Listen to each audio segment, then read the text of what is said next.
In my reflection and in my process of coming together with people, especially I was involved in a youth small community, and I remember praying together, and we were asking together, what was God called to us? At first, I didn't want to be a priest. In fact, I wanted to get married. I wanted to have my own family, and I was dating too, so that was never necessarily my immediate response that I wanted to be a priest.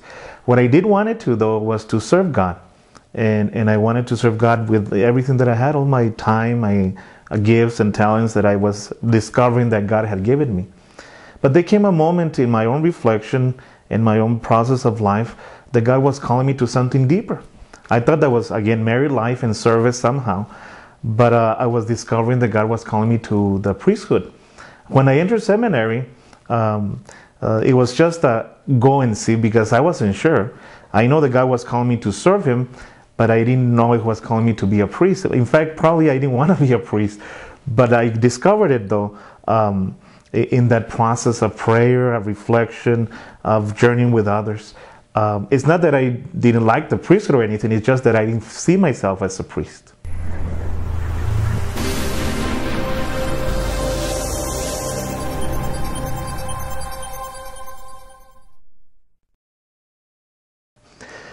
Entering the life of so many people has been so enriching to me.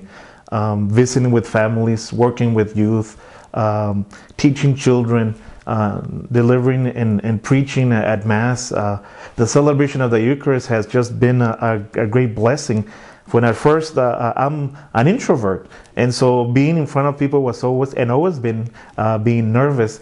But the Mass has become such a place of peace and joy and celebration that those are the things that give me life.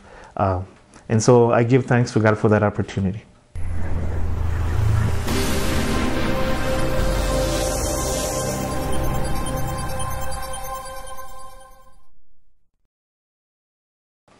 One of the areas of ministry that is difficult and it challenges me is, of course, dealing with the moments of pain and suffering of people. Specifically when it comes to life and death situations. It has always been difficult.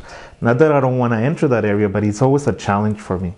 And also another aspect has been the preaching. The preparing of a homily has always also been difficult, trying to find the best message that I can bring about. So it's a process of prayer, reflection, and so sometimes to come up with a good message that I believe God is inspiring in me, it's not that easy for me. It's complicated and difficult at times. So those are the two areas that I can see that are challenging for me.